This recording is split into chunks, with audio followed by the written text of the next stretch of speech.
балапандар инкубатордан шыққаннан кейінгі сақтайтын орын брудер деп аталады. Сондай балапандар инкубатордан шыққаннан кейін өліп қалмау үшін осындай брудерді сақтайды. Жалпы ішінде сквозняк болмайды, жел қатты соқпайды.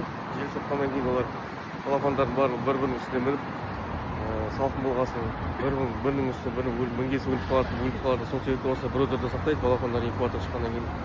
Осындай брудерлер бар сатылымда. 3-4 түрі бар, комплексіне байланысты.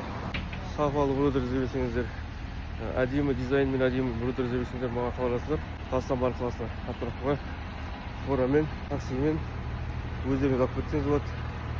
Көптеген жолдар бар, короче. Егер де документтермен керек болса, документтермен жасап береміз.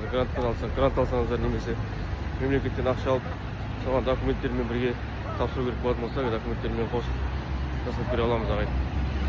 Осылайғы видеомды жіберіп қойыңыздар.